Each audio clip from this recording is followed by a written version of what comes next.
Can you do my intro for me really quickly? I'm gonna go toss this wipe.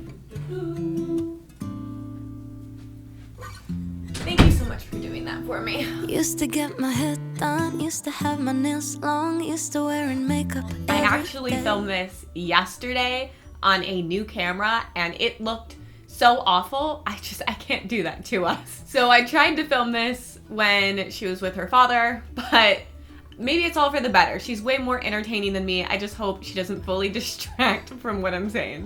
Which is going to be all of our 5-6 month baby must-haves. Quick disclaimer, every baby, every mom, every pregnancy, every postpartum is so different. So what might be perfect for us might differ for you. There is no wrong or right, but I'm gonna do my best to share the reasons exactly why these items are my must-haves so you can best figure out if they're going to work for you and your life. If you are new here, make sure 1, you are subscribed so you never miss a tip with us. And 2, a little bit of background of us is 5 to 6 months was really our introduction into food, and we did both purees and baby led weaning, so I do have advice for both on my must-haves. This was also the time that we did sit and we did crawl, so that does kind of factor into my choices. The other factor is we did not get any teeth. That means I won't include a bunch of teething things, but we do have some stuff that she likes to chew on that I do think would be helpful. But like I said, every baby is different. I'll stop rambling. Let's hop into number 1, which is a high chair. Now for this, I'm gonna give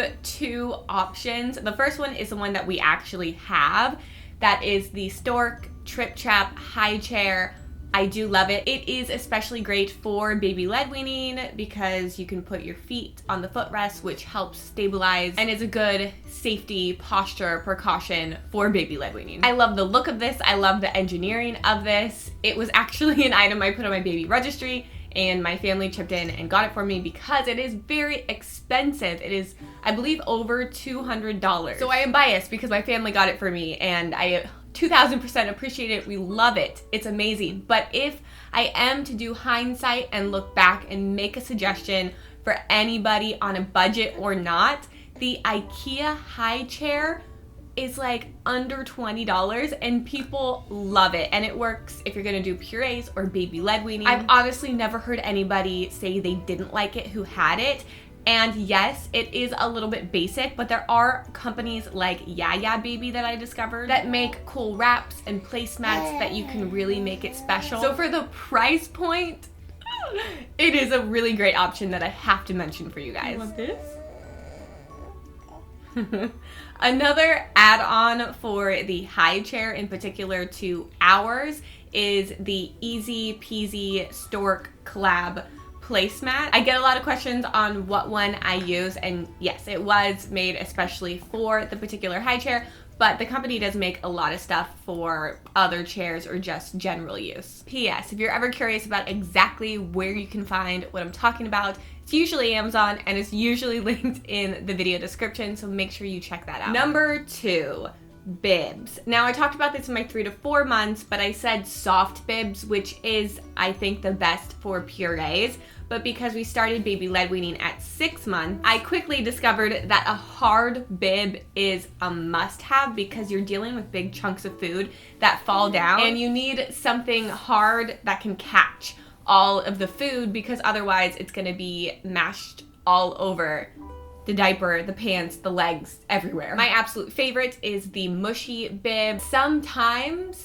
a hard bib doesn't make the most sense. Say if you're doing something like an oatmeal, which is a very difficult food to feed because it ends up everywhere, surprisingly, but something like a sleeved bib is just better. It's pretty much like a food parka. My favorite is the Bumpkins one. We have the heart design. I think it's super cute. Number 3, and again, this works no matter which food route you decide to go, the baby spoon, and in particular for baby led weaning, the Num Num spoon is really great. I actually just have one set, and it makes me accountable for always washing them, and I don't kind of just have my dishes sitting around. If you are doing purees, there is a different spoon. I don't remember the name that I really like. I will link that down below for you guys. The Num Num doesn't quite work as well because it's really gripped for a baby to hold. Number 4, you are going to need a baby cup. I remember when I was pregnant and I had an epiphany that I'd never seen a baby drink water, and then I was like, wait, but humans drink water. Babies are human. Doesn't add up. 6 months seems to be the time, at least my doctor, and I feel like it's normal that you can introduce water. Still, obviously, breast milk or formula is the main source of nutrition for the first year of life. I do feel like it's a pretty cool time to finally introduce something as simple as water to your baby. And my favorite cup to do this is the Easy Peasy cup. I think they're cute. I still hold the cup. I think it's probably 8-9 months that you can move into a handled cup. Correct me if I'm wrong. Still learning as I'm going. Number 5, I've talked a lot about baby led weaning, and I always get asked how did I get started, and I did take 2 courses.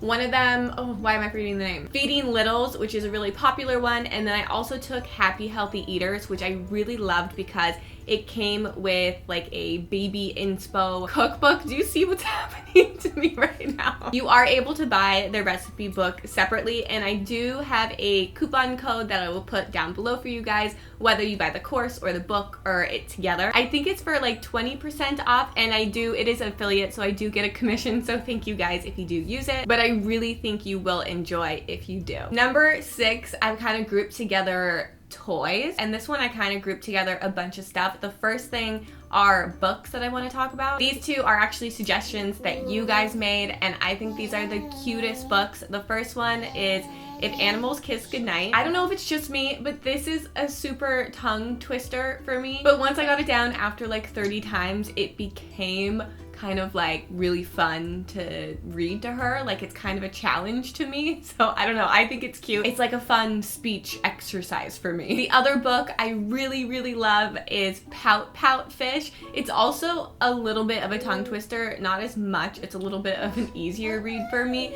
It is kind of a longer story. She is starting to pay more attention to the actual story now. You're just the cutest. As far as toys, I have to be honest, I feel like a lot of her favorite toys are things that aren't technically toys, like a water bottle, or she's really been having a blast like splashing her hands in the dog bowl of water, which now I have to keep it up and then I bring it down as a toy with like clean water for her. Sometimes she'll spend like 15 minutes just kind of opening and closing the door, which can be a little bit scary because I'm scared of like pinched fingers, but it keeps her really entertained and she loves it. This toy right here is actually something that fell off of her baby swing from when she was a newborn. And even though she has no teeth, she does like to chew still on teethers like this. This is Sophie the giraffe. I feel like this is like one of the most popular teething chew toys.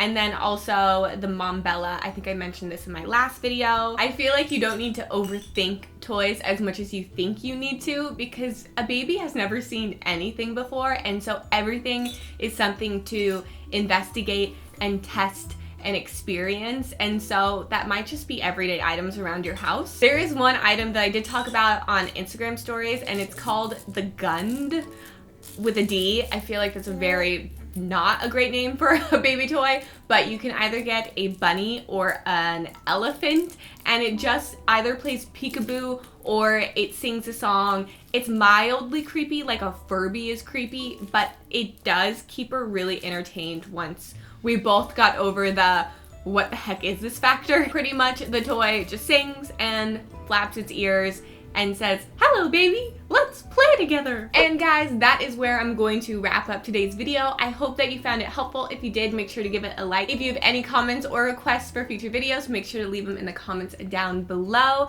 Make sure you are subscribed and have the bell turned on so you never miss a video with us, and I will see you guys next Monday. Bye! Peekaboo! Peekaboo!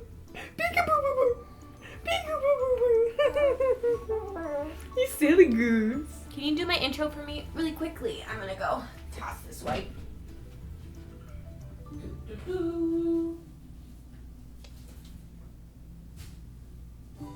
Okay. Thank you so much for doing that for me. You wanna call Grandma? I miss Grandma too. You gotta show your smile to Grandma. Hello. Hi. Look how cute we are. She's so happy. She loves FaceTime Grandma. Look at that. Oh. You're so pretty in pink, the two of you. I know, You we're see, matching. And look, Grandma has hair. Wow. Grandma has hair. Wow. Oh, look. Oh, hair. Oh, yeah. You love Grandma it? has hair. Yes, you like my hair, don't you? Yes. What a cutie pie. How do you think we did? You think we did good? I was never the one to write up a song for just anyone.